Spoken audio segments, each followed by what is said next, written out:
اعوذ باللہ من الشیطان الرجیم بسم اللہ الرحمن الرحیم الحمد للہ رب العالمین الصلاة والسلام علی اشرف الخلق محمد وآلہ الطیبین الطاہرین اللهم صل على محمد وعجل فرجہم. اللهم صل على.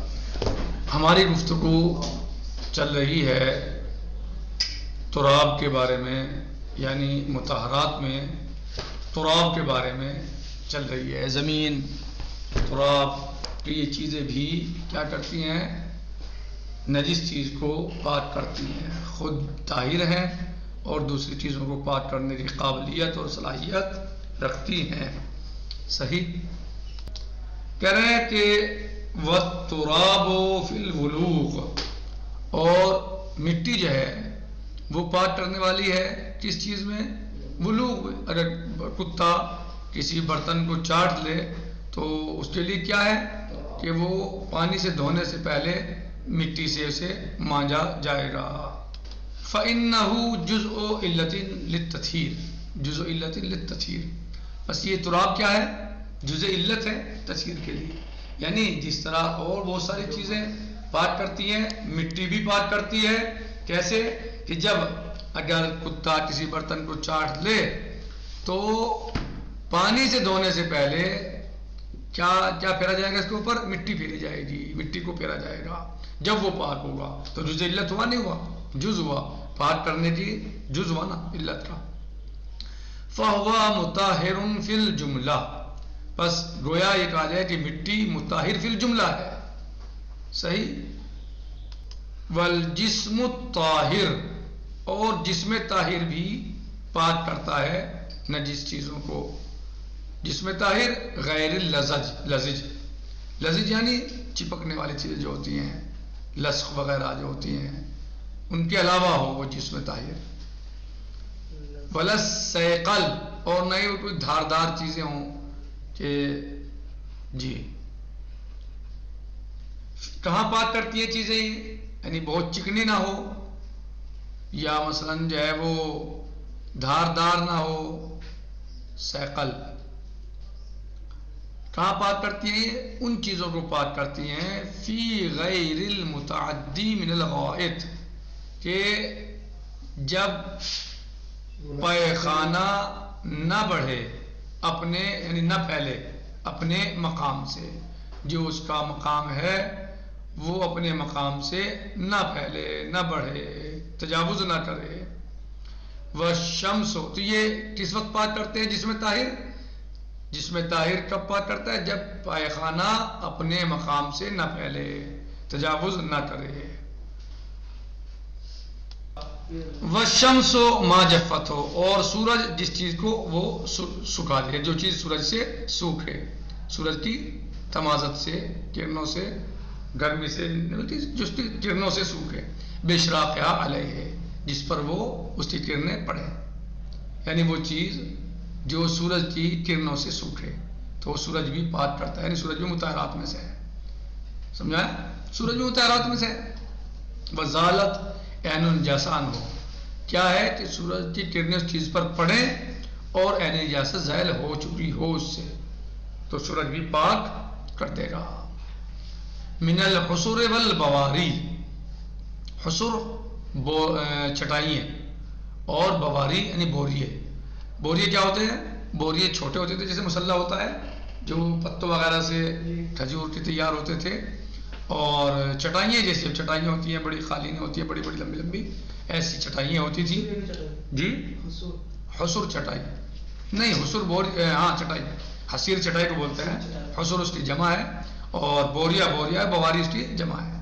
یعنی بوریے مسلح کی طرح ہوتے تھے جس پہ ایک آدمی نماز پڑھ لے، اور چٹائیاں بڑی ہوتی تھی، صفحے ہوتی تھیں. یعنی وہ، یعنی یہ حصر. من المنقول، جو منتقل ہو سکتی ہوں، یعنی گڑی ہوئی چیز کی بات نہیں کر رہے ہیں بلکہ جو منتقل ہو سکتی ہے وہ بھی.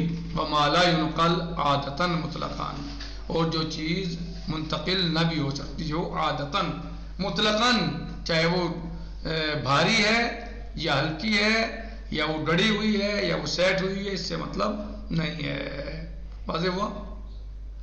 چاہے اس کو نقل کرنا ممکن ہے یا نہیں ہے، چاہے اس کو نقل کرنا مشقت کا باعث ہے، سبب ہے یا نہیں ہے، چاہے وہ منتقل کرنا ممکن ہے یا نہیں ہے، لیکن چٹائیاں اور بوریے کیا ہو جائیں گے؟ سورج کے ذریعے پاک ہو جائیں گے. من الارض واجزائها، اور زمین کو پاک کرتا ہے سورج اور اس کے اجزاء. جی کچھ نجاست لگ جائے چٹائی وغیرہ پہ تو چھت پہ ڈالنے نہیں جا جی یہ ان کا نظریہ ہے. آیا سب کا نظریہ ایسا ہے؟ نہیں ہے، یہ ضروری نہیں ہے. یعنی یہ جی یہ ان کا نظریہ ہے، صحیح، کہ اگر بوریے چٹائیاں وغیرہ نجس ہو جائیں تو ان کو سورج پاک کر دے گا، یعنی نجاست ظاہر ہونے کے بعد، اور زمین کے اجزاء کو بھی پاک کر دے گا. والنباتات والاخشاب، اور جو نباتات اور گھاس ہے ان سب کو بھی سورج پاک کر دے گا. ہاں لکڑی، نباتات جو پیڑ پودے ہوتے ہیں، گھاس وغیرہ، اخشاب لکڑی یعنی جو زمین پہ گڑی ہوئی ہیں. والابواب المثبتہ، اور جو دروازے لگے ہوئے ہیں ان کو پاک کر دے گا. والاوتاد الداخلہ، اور جو کیلیں گڑی ہوئی ہیں ان کو پاک کرے گا. والاشجار، اور درختوں کو. والفواکہ الباقیہ علیہا، اور جو پھل درختوں پر باقی ہیں وہ اگر نجس ہو جائیں تو ان کو بھی سورج پاک کر دے گا. وَإِنْ حَانَ أَوَانُ قِطَافِهَا، اگرچہ ان کے توڑنے کا وقت ہی کیوں نہ آ جائے، بس سورج ان پر پڑے اور سورج کی تپش یعنی سورج کی دھوپ سے، کرنوں سے وہ خشک ہو تو پاک ہو جائے گا اور نجاست ظاہر ہو چکی ہو. وَلَا يَكْفِي تَجْفِيفُ الْحَرَارَةِ، کہہ رہے ہیں کہ کرنیں اس پر پڑنی چاہیے، وہ سورج سے سوکھنا چاہیے، نہ کہ سورج کی حرارت سے سوکھے، یہ کافی نہیں ہے. وَلَا يَكْفِي تَجْفِيفُ الْحَرَارَةِ، سورج کی گرمی سے سوکھنا کافی نہیں ہے. لِأَنَّهَا، اس لیے کہ سورج کی گرمی سے سوکھنے کو لا تسمى لِأَنَّهَا یعنی سورج یعنی حرارت کو لا تسمى شمسان، اس لیے کہ حرارت یا تپش کو سورج نہیں کہا جاتا، بلکہ سورج کیا ہے؟ کرنیں پڑیں اس کی. وَلَا الْهَوَاءُ الْمُنْفَرِدُ، اور نہ ہی ایسا ہو کہ صرف ہوا سکھا دے کسی چیز کو، کہ کوئی نجس چیز ہوا سے سوکھ گئی، دیوار پر کتے نے پیشاب کیا یا کوئی نجاست لگی وہ سوکھ گیا، کیسے؟ ہوا سے، صرف ہوا سے. بطریق اولا، بطریق اولا، تو بطریق اولا اگر صرف ہوا سے سوکھ جائے تو پھر تو وہ بطریق اولا پاک نہیں ہوگا. نہ لا یضر، ہاں کوئی ضرر نہیں پہنچائے گا، انضمامہ الیہا، کہ اگر جو ہے وہ سورج کی حرارت اور ہوا دونوں مل کے سکھائیں کسی چیز کو تو اس پہ کوئی حرج نہیں ہے، پاک کر دے. ہاں پھر پاک ہو جائے گا. یعنی اگر صرف ہوا سکھائے، ہوا سکھائے اسے، حرارت سے بھی پاک نہیں ہوا نا. کہہ رہے ہیں سورج کی کرنیں ہونی چاہیے، سورج کی کرنیں ہونی چاہیے، صرف حرارت اگر تپش ہے تو اس سے پاک نہیں ہوگا، اور تو بطریق اولا صرف ہوا اگر سکھا دے تو اس سے پاک نہیں ہوگا. سمجھ آ رہی بات؟ اگر ہوا کسی چیز کو سکھا دے، جس چیز کو دیوار پہ لگی ہوئی تو پھر وہ کافی نہیں ہے. بطریق اولا اس سے جب سورج کی گرمی بھی پاک نہیں کر سکتی بلکہ سورج پاک کرے گا، تو بطریق اولا ہوا کیسے پاک کر دے گی اسے؟ ہوا سے سوکھ جائے. بلکہ ضروری ہے کہ اس پر سورج پڑے. ہاں اگر سورج بھی پڑ رہا ہے اور ہوا بھی چل رہی ہے، دونوں کی وجہ سے جو ہے وہ کیا ہو رہا ہے؟ سوکھ گیا ہے، تو پھر پاک ہو جائے گا. انضمام الہوا الی الشمس، یعنی ہوا کا سورج کے ساتھ منظم ہو جانا، دونوں مل کے. وَهَذَا مَا دَلَّ عَلَيْهِ خَبَرُ زُرَارَةَ حدیث المتقدم. بہرحال متقدم بخلاف المتعدد المتلاصق اذا اشرقت على بعضه، یعنی کیا ویکفی فی طہر الباطن، کہہ رہے ہیں کہ کافی ہے باطن کا پاک ہونا. کیسے؟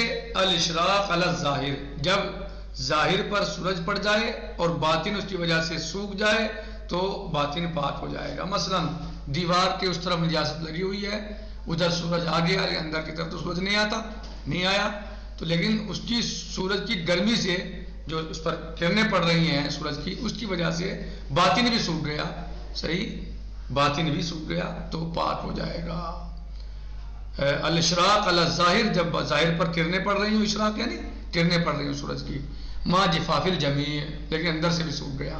یعنی یہ اس دیوار پر جو ہے مثلا سورج کی کرنیں پڑ رہی ہیں اور دیوار کے اندر جو ہے وہاں تو کرنیں نہیں جا رہی لیکن وہ باہر کرنیں پڑنے کی وجہ سے جو ہے سوکھ گیا تو پاک ہو جائے گا، اندر سے بھی پاک ہو جائے گا وہ حصہ.